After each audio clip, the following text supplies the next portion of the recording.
Kitniyot, I would say, is the second scariest word on Passover. Kitniyot, loosely translated as legumes, is something which there are very, very vast traditions that revolve around this very daunting concept. So let's get to the bottom of it really quickly and understand what are kitniyot. So kitniyot are types of veggies or grains that, number one, could be ground up into flour and then some type of doughy mixture food item can be eaten after doing so.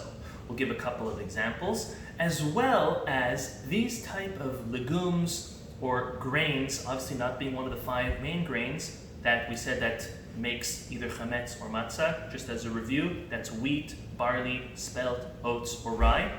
It's not one of those 5. However, these type of legumes or grains were very often packaged or transported in the same bags or vessels that real chametz grains were transported in. For example, green beans. There was a time when green beans was packaged in the same type of bags, or beans or chickpeas in the same type of bags that chametz was transported in. Rice is another example. And because of that, there came a tradition which started as long as 800 years ago.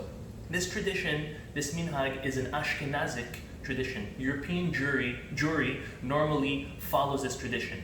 800 years ago, they said, because of the similarity of these type of legumes and these type of grains that are not the 5, as well as for reasons of maybe being transported in the same bags that chametz grains or flour used to be transported in, we are now stopping to eat all of these type of legumes. Some of these legumes include all types of beans, green beans, rice is a big one, chickpeas, to name a couple. Corn is another one.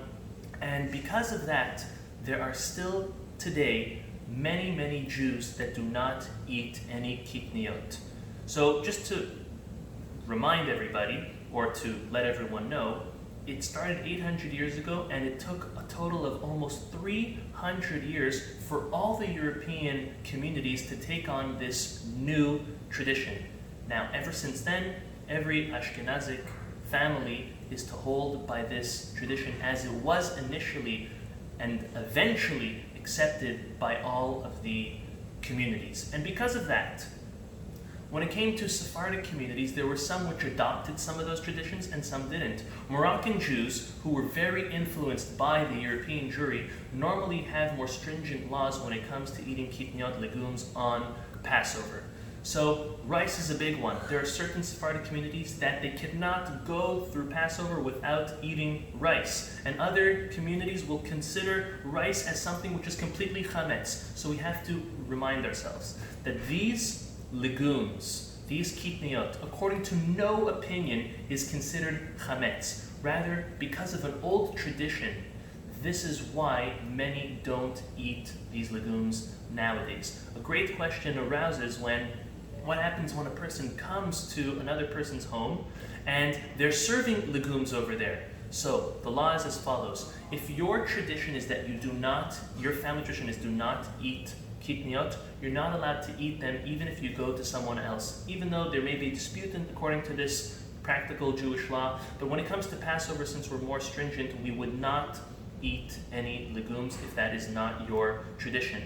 However, a person that goes to someone else's home is also not supposed to bring any of these legumes, for example, rice or beans or chickpeas. Those type of food items should not be brought because in that other person's home, it would be considered as a stringency not to eat them. So it's very important that we know what our family tradition is and we adhere to that great tradition.